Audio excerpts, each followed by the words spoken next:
What's happening, guys? Boom! My name is Matt Ogus. In 5 minutes or less, I'm going to show you how to set up your macros so that you can either lose fat or build muscle. Before we begin, let me just say that there is no perfect starting point. Now, there are plenty of wrong starting points, but as long as you use the recommendations in this video, you'll most likely be off to a great start. To get started, you either need to know or at least have an estimation of your maintenance calories. Also, it helps if you've made up your mind and decided whether you want to cut or bulk. Now let's start off with how to set your macros up for a cut. In this example, we have a relatively active weightlifting male whose maintenance is around 3,250 calories. He drops 500 a day to take it in around 2,750 calories per day, and perhaps adds, maybe 1 or 2 cardio sessions even. All right, guys, for cutting, let's start with protein. We recommend around 1.1 to 1.4 grams of protein per pound of body weight. For those who do kilograms, that's 2.3 to 3.1 grams of protein per kilogram body weight. How do you figure out where you land in that range? Generally, the leaner you are, the more you'll be towards the higher number. Generally, the more body fat that you have, the less protein as a proportion of total calories you need. Now, what if you just really don't like high protein, or if you are very overweight, beyond the healthy ranges, if you're obese? We recommend 1.1 to 1.4 grams per pound of lean body mass, or 2.3 to 3.1 grams per kilogram of lean body mass. Guys, leaner people, overweight people, or those who dislike high protein. So guys, let's just say we have a 170 pound relatively lean individual, multiply his body weight by 1.3 to get 220 grams of protein. Another example could be someone, and they only have about 100 pounds of lean body mass, but they really like protein. We take 100 multiplied by 1.4, that person will go for 140 grams of protein. For your fats, a general recommendation is 15 to 30% of your total calories coming from fat. Let's actually go with 15 to 25% of calories coming from fats. See, the thing with fat though, guys, is that there is both a minimum amount that you probably should take in, but up past a certain point, it's not necessarily maximizing gym performance. So while you do have quite a bit of a range, taking calories away from fat, putting them onto carbohydrates can help you have better gym performance and hopefully more muscle retention. So guys, we do the math. 15% of 2,750 is 412.5. Divide that by 9 calories in a gram of fat, and we get 46 grams of fat at the low range. If we do the math for the upper range of 25%, we end up getting 76 grams of fat. This means this person can pretty much choose between this number and this number.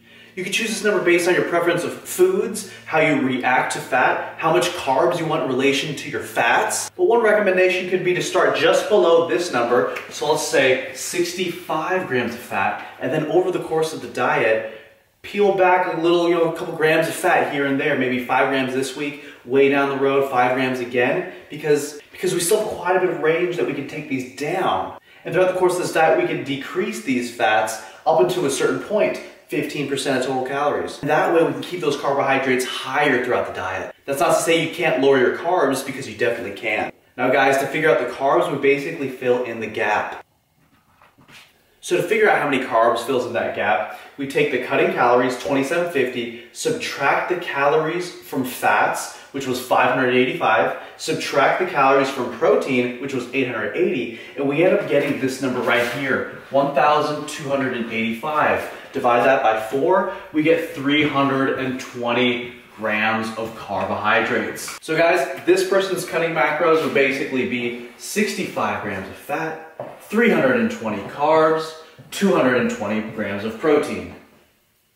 This is this person's starting point. If this isn't doing the job, calories can be taken away from fats and or carbs, and this person can also add in more cardio. If this person is losing too much weight too fast, he can just bump up his carbs a little bit. Okay, see how easy that was, guys? Now let's talk about bulking.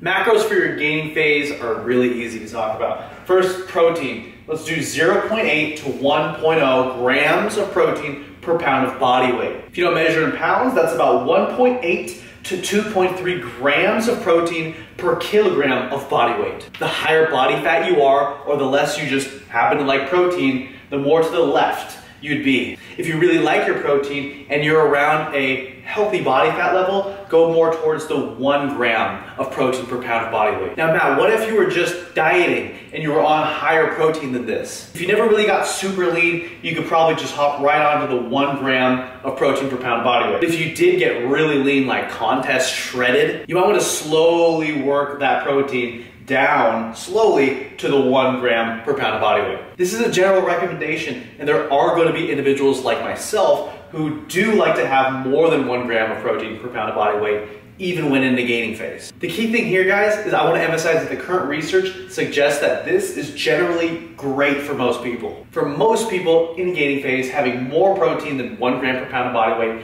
isn't necessarily more beneficial.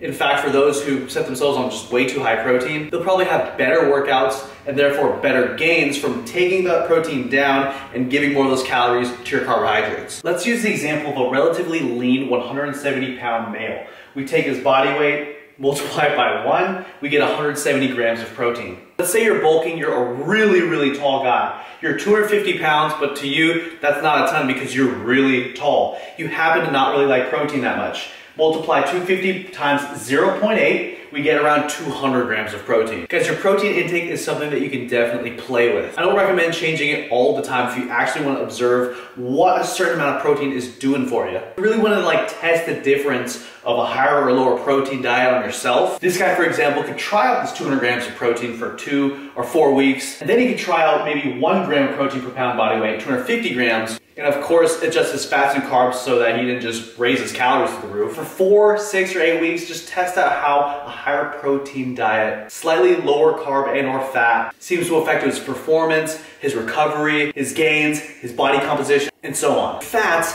we're gonna put them somewhere between 20 and 30% of your total calories. So for this guy who's gaining at 3,500 calories, that means he's gonna get between 78 grams and 117 grams of fat. Obviously, to find that number out, I just took 3,500, multiplied it by 0.2 to get 700 calories, divided 700 by 9 to get 78 grams. For the upper limit, it was 3,500 times 0.3 to give you 1,050, divided that by 9 and I got 117 grams. So where should you put yourself between 20 and 30%? Ask yourself, do you kind of just want to hit the minimum amount of fat and skyrocket those carbs for perhaps maximum gym performance? Ask yourself, do you feel that you're a hard gainer? Is it like a hassle to get in all these calories for you to gain muscle? If you have trouble stuffing your face, or perhaps you just like fats versus carbs, if you're one of those guys, maybe go towards the 30% of calories towards fats. For this guy, a number that's close to the middle is about 100 grams of fat. Once again, guys, so many factors,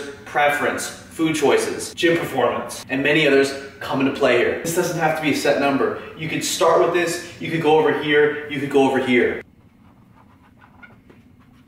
All right, guys, how do we figure out how many carbs to take in? We just fill in the gap. Total lean gaining calories is at 3,500. Subtract the calories from fats, subtract the calories from protein. Now we end up getting 1920 calories from carbohydrates. Divide that by 4, and we end up getting 480 grams of carbs. CHO is generally the abbreviation for carbohydrates. So guys, we're looking at, for this guy, 100 grams of fat, 480 grams of carbs, and about 170 grams of protein. Just double check your math, make sure you did everything right, guys. You're gonna have your own individual number of calories for your lean gaining phase. You're gonna have your own number that you picked for fats, your own number for protein, and from your fats and protein, you're gonna get your own individual number of carbohydrates. These numbers are just examples. Boom, boom.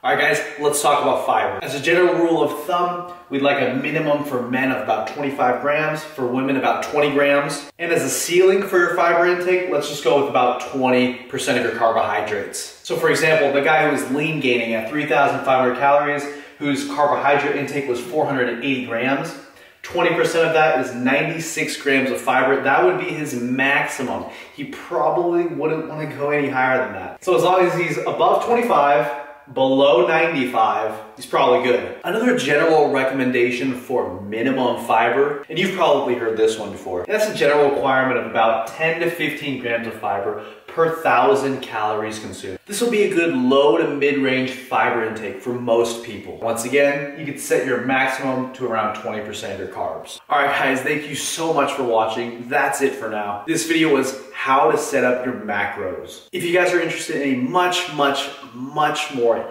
in-depth write-up and discussion on the topic of nutrition, calories, macronutrients, and so on, and all in all, quite honestly, guys, perhaps the best resource on the internet right now, well, I would highly recommend you check out Oguspyramid.com if you are really interested in investing in yourself and taking your nutrition and training knowledge to the next level. The stuff in this ebook contains the knowledge that I now have, but for the first 4 or 5 years of lifting, I simply didn't. Had I known what I know now, every single year of lifting in that first 4 or 5 years would have been so much more productive. Guys, click the link in the description box or go to Oguspyramid.com and buy these ebooks today. Trust me, 1 week, a month, a year from now, you'll be thanking me. And if you don't purchase this, sorry.